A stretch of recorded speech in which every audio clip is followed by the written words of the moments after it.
See what you got. Big bad Marine. I would say that I'm guilty. Where's your little faggot-ass nephew at? I'll blow your goddamn head smooth off. So you know about that, huh? I know about everything.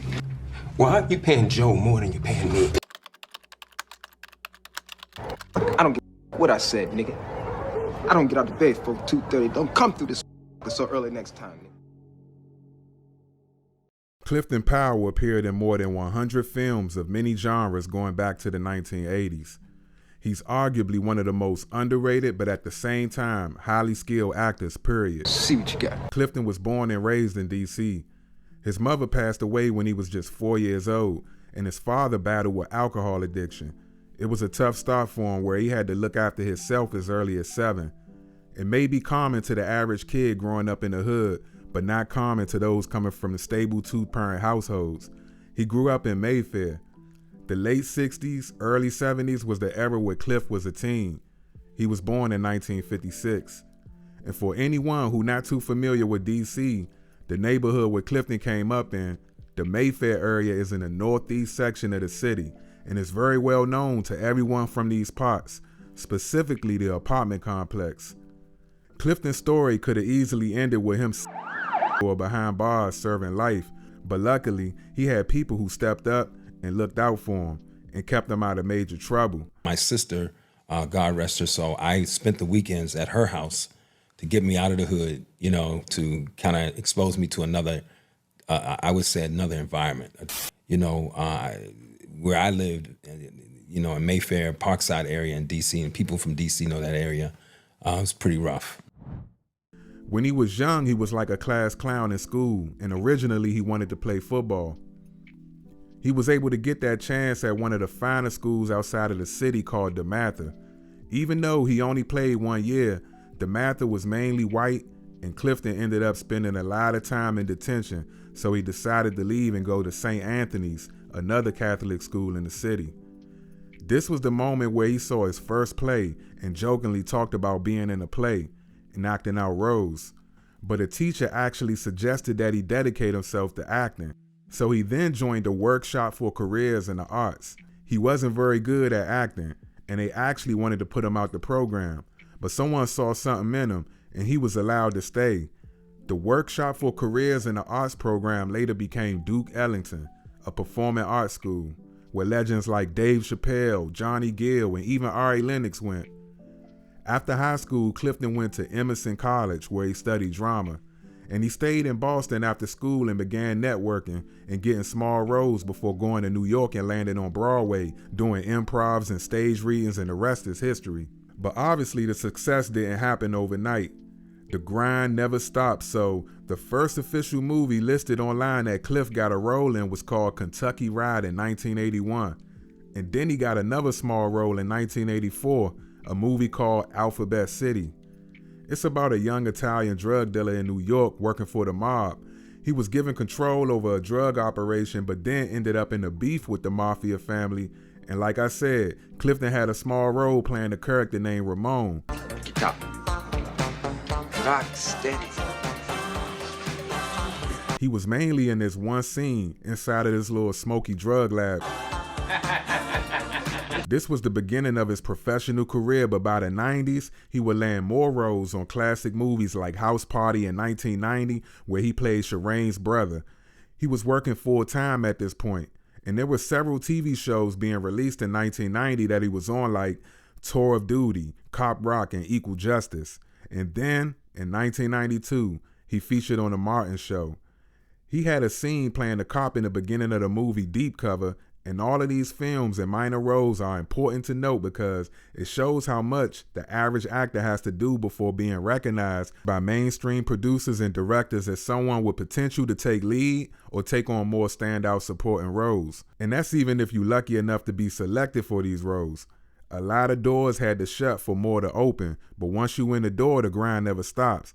And the first real breakout moment for Clifton after all of the minor one-liner films was the popular show Rock. Take a look. You won't last 10 days in here. What you gonna do? Take your little gun with you when they put you in a cell with a grown man? A real killer.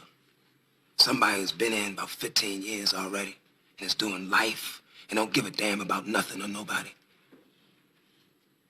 What you gonna do when he grabs you?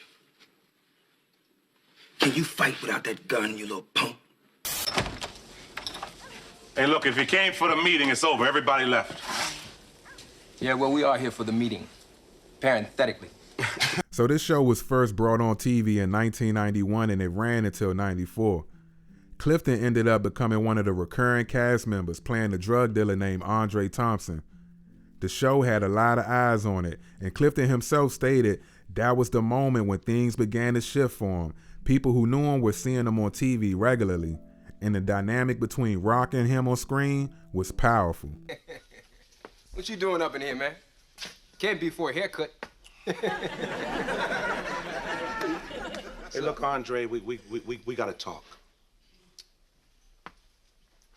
I'm listening. It's about Trey. What about Trey, man? Hey, why don't you stay out of my affairs, Look, man? Andre, I know you look at yourself as a businessman. This is all business to you. But what sense is killing that boy going to do? Look, Trey knew the rules. Trey broke the rules. It's out of my hands, G. Andre, the boy is 15 I wouldn't years care if he old. was 12 years old. You understand? Look, it's not about that boy. It's about you getting in my face one time too many. All you're doing is continuing a cycle. And you're either too stupid or too blind to see it. Those addicts out there shouldn't be dying. It's you.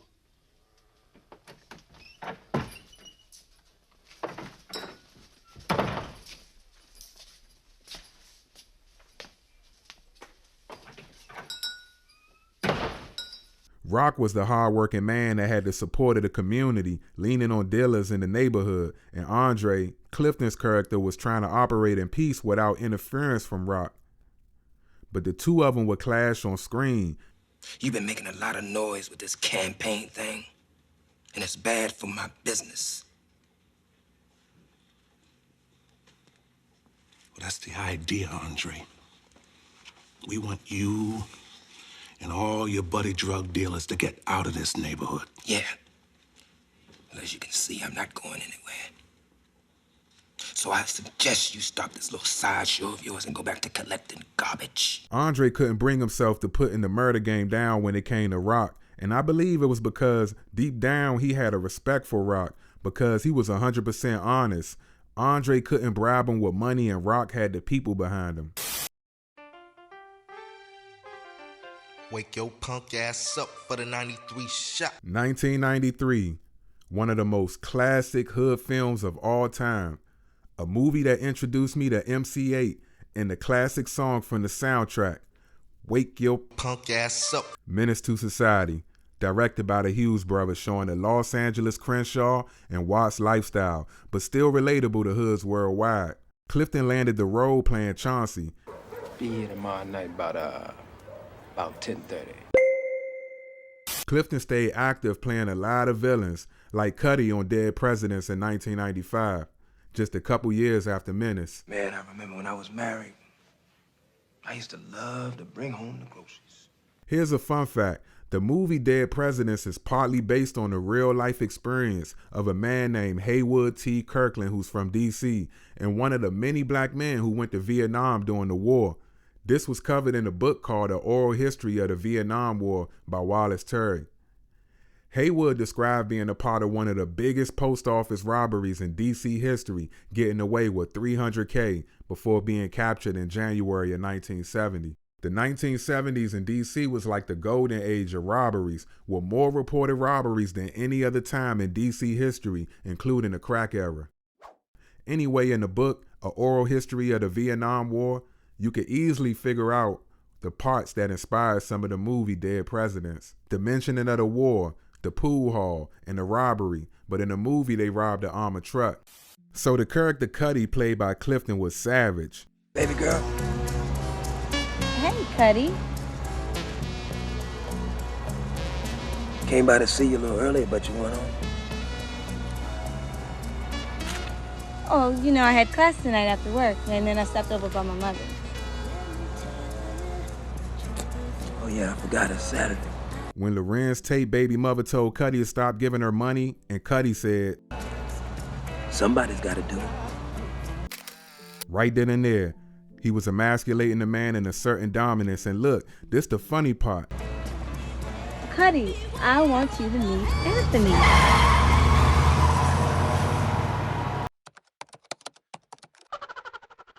So number one, never underestimate anyone.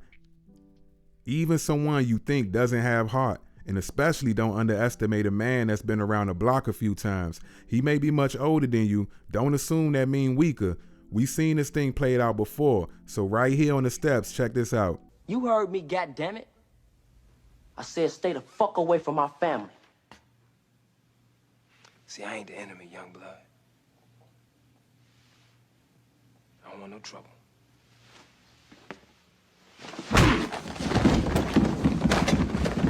It didn't go too well for Anthony right there. We also saw it on the movie Baby Boy. Young guy runs his mouth in over his head and then... Ah, youngster. Mom! Yeah, that's right. That's right. Call for your mama. So dead presidents had Lorenz Tate, Chris Tucker, Terrence Howard, Bokeem Woodbine, rapper Sticky Fingers, and Keith David, a.k.a. Kirby. A lot of known names. Clifton Powell was not the main character, but he did add a familiar energy to this film. Look at you now. In 1997, First Time Felon was released with Omar Epps, Pepper from Salt and Pepper, and Tretch from Naughty by Nature. So you may begin to notice a trend where it seemed like Clifton is only playing these dealers on the streets. It's 5-0, nah, King. We ain't made shit. Shut it down, man. King, why you tripping, man? Yo, cops all over the place. He played plenty of different roles. It's just that a lot of the popular films and TV shows that featured him just so happened to be the gangster stuff. This was really a good movie. Notice they always got Clifton trying to take somebody's girl. On Menace, he tried to get Ronnie. On Dead Presidents, he had Tate baby mama. And on First Time Felon, he took Omar Epps' girl. In the late 90s, he continued getting roles in box office films like Why Do Fools Fall in Love and Rush Hour, both films released in 98. In 99, he also appeared in the independent film titled Foolish with Master P and Eddie Griffin.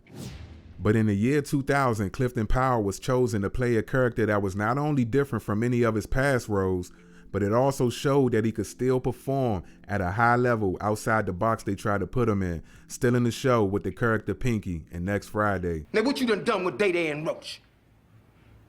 Day-Day is my Shut up! And I ain't playing, nigga! It's crazy how life works. Even though most of Clifton's popular roles are a certain type, the one character that brought on a newer audience or fan base and arguably one of his most memorable characters is the one where he's the comedy relief in the already comedy hood classic. Say something else! Pinky stole the show in Next Friday. He was the owner of a record store. He was hilarious, man. The movie did so well, they spun the block again with Friday After Next. And who do we see popping out at the party? Pinky came through with a whole stable of women. This was dope because I wasn't even expecting him on this one. I ain't see no pre-credits or trailers with him in it before watching it for the first time, so it was a surprise.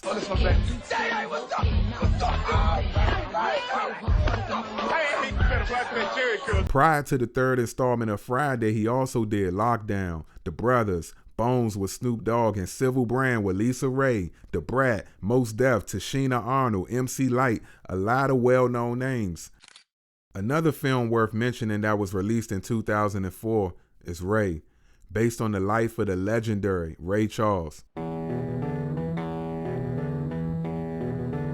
This is another film showing range. Clifton Powell played Jeff Brown. Now, Jeff was Ray Charles' friend, driver, and his manager at one point before his job was snatched away from him, according to the movie. Why you paying Joe more than you paying me? Damn all that. You broke my heart, man. Well, you know what, Ray? You broke mine a long goddamn time ago. It was a phenomenal job from Clifton, man. A great actor can step into a role and become that character. They all did great. Jamie made me believe he was really Ray Charles. You had Kerry Washington, Bokeem Woodbine, Lorenz Tate playing Quincy Jones, Terrence Howard, and more. This is an Oscar-winning 2.5-hour classic movie, well executed, showing the good, the bad, and the ugly surrounding the genius Ray Charles. Another thing to note is the movie script had to be submitted to Ray Charles for his approval, which means he was not running from the truth. He wanted his story told right. He was also right there with Jamie working with him on the piano, so he was super hands-on. Literally. Yeah! I think the boy got it. Now, if you watch the movie Ray, you know he was signed to Atlantic Records under a man named Ahmet Ertegun. He was in the film and he went looking for Ray to sign to Atlantic. He was the co-founder and president. He also wrote one of Ray Charles's hits titled The Mess Around. Everybody doing the mess around. Ahmet actually spent the second half of his childhood in D.C. His folks moved to the city when he was about 12 because his father was appointed the ambassador of the Republic of Turkey to the U.S. By age 14, his mother brought him some music equipment and he developed a real passion for recording. His brother introduced him to jazz music at 9, but he became really inspired once he started going to the black section of the city, to places like the Howard Theater, where he saw Duke Ellington, Billie Holiday, and Cab Calloway. So his family sent him to a private school in Bethesda, Maryland, but he said his real education came from going to the Howard Theater and watching black performers. It's $50 here, right? You see that fool? Shut up, Wilbur. Oh, North Florida boy. The people still down there? No. As far as the Ray movie, Clifton auditioned for the role, and even though he did good, the powers that be wasn't sure if they wanted to go with him, but it was Jamie Foxx that fought for Clifton. And since Jamie was the main character with the leverage, he said this is the guy that we need for this role, and so he got it. Sorry, I didn't mean to pry. He read several books on the life of Ray Charles and talked to people, going above and beyond to learn what he could about Jeff Brown. Clifton said Jeff was a very simple kind of guy who was the road manager for Ray for the first 15 years. So he went into that role portraying a very sincere man looking after Ray. You know, during the war, there was a whole lot I had to learn fast, so I wouldn't be here. Some of the other notable movies and shows that Clifton was a part of: NYPD Blue, The Sinbad Show, The South Central TV show, New York Undercover, The Jamie Foxx Show, Moesha, In the House. He even played Dr. Martin Luther King in a movie called Selma, Lord Selma in 1999, working next to Journey Smollett and Martin Luther King's firstborn child, Yolanda King. This man has been working nonstop for more than 3 decades. I even heard from an interview with him that he gonna be on the BMF show when it come back. We looking forward to that, man. Clifton Powell definitely deserves his flowers for sure. He's one of the most underrated black actors in Hollywood, and I'm glad I got a chance to cover him on the channel. I know you mad. I was late. Damn, you fired! Don't you fire?